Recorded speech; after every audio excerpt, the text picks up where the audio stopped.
Since the dawn of time, humans have longed to transcend the confines of reality, to silence the mind, to flee from suffering, to forget. Among the countless paths we've carved in search of that escape, alcohol stands as the most enduring and widely embraced. It's the elixir of joy and sorrow, of divine inspiration and self-destruction. But while it's poured, toasted, and consumed across the world, few stop to ask, what does alcohol do to the soul? Today, we peel back the layers, beyond science, beyond society, and uncover the spiritual cost of drinking. What actually happens on an energetic level when we drink? And what did the ancient wisdom keepers, mystics, and prophets want us to know about it? This is not just the story of a substance. It is the story of humanity's longing for transcendence, of alchemy, of spirit, and of illusion. To begin, we travel back to the origin of the word. Alcohol derives from the Arabic al-kul, once referring to a fine black powder used for the eyes, kohl. But to ancient alchemists, it meant something much more profound. It symbolized the essence of separation, the spirit extracted from matter. Some texts translate al-kul as body-eating spirit, a volatile force, an agent that strips substance down to its ghost. Is it any wonder we call it spirits? In early civilizations, Sumeria, Egypt, Greece, alcohol was considered a gift from the gods.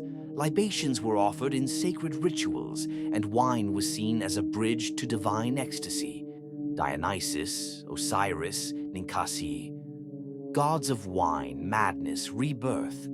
But with every divine tool comes danger.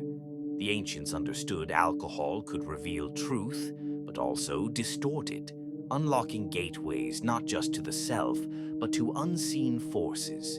In the Islamic Golden Age, alcohol was banned for consumption, but Muslim alchemists perfected its distillation, seeing it not as a drink, but as a mystical essence.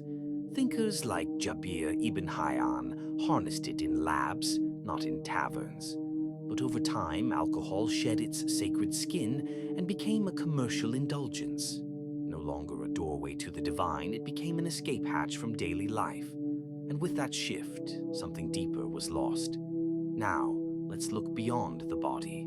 All spiritual traditions tell us we are not just flesh and blood. We are energy, vibrational beings, enveloped in a luminous aura, connected to the universe through our subtle fields. And it's here, in the invisible, that alcohol inflicts its most serious wounds. When alcohol enters the system, it doesn't just impair cognition. It disrupts the energy field. It creates tears, leaks, openings. These ruptures make us vulnerable, wide open to low vibrational influences. Anthroposophist Rudolf Steiner claimed alcohol weakens the spiritual self, inviting in destructive energies that feed on disconnection and addiction. In spiritualist traditions, these are known as obsessing spirits, entities drawn to imbalance. Energetically, alcohol overstimulates the root chakra, tethering us to base instincts, while dimming the crown chakra, our channel to the divine. We are pulled downward into survival mode, lust, anger, fear, and away from our higher knowing. The result? Emotional chaos, spiritual confusion, inner silence drowned out by static. You felt it before, the disorientation after heavy drinking, the sense of being lost. That's not just the hangover talking, that's a disconnection from the self.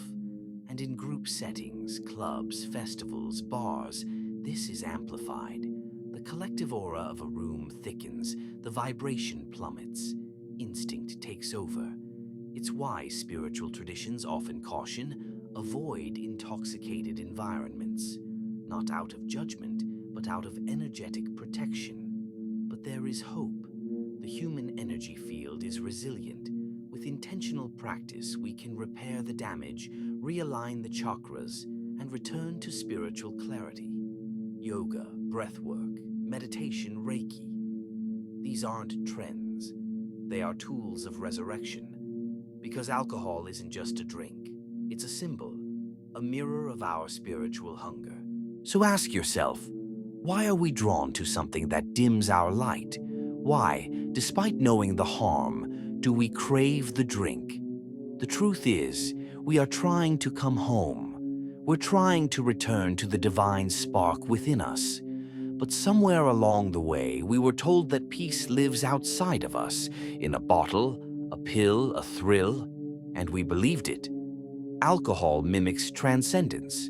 It quiets the mind. It loosens fear. It gives us permission to express.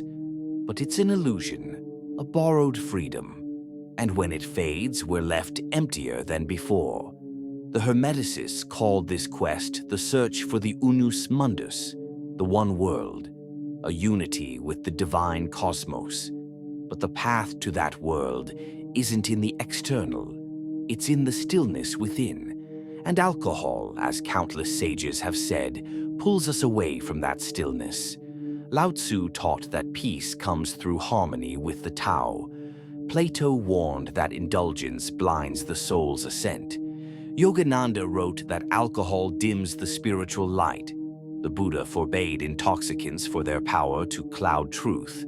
Even early Christian mystics like Augustine saw drunkenness as a fracture in the soul's mirror. Shamans, too, say alcohol weakens the light body, allowing parasites of low vibration to cling to our field. Some spirits feed not on blood, but on chaos. That is the deeper danger. Yes, some traditions use alcohol in sacred ritual with strict intent, but without guidance and purity of purpose, that thin line between sacred and self-destruction is easily crossed. So what now? How do we break free?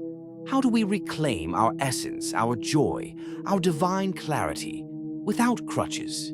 It begins with a single spark, awareness. Once we see the illusion, we can choose differently. Not out of fear, but out of love, for ourselves, for our spirit. Ask yourself, what am I really seeking when I drink? What ache am I numbing? Because underneath that ache is your answer. The practices are here, ancient, proven: mindfulness, prayer, nature, breath.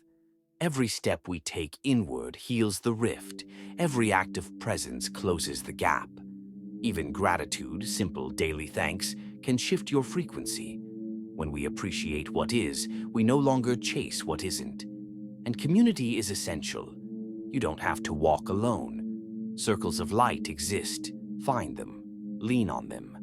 Above all, remember this: you are not a slave to anything. You are the master of your being, the architect of your path. The divine spark within you was never meant to be drowned. It was meant to be ignited. Let this be your invitation, not to judge, not to fear, but to awaken. Raise your vibration, not your glass. Thank you for watching.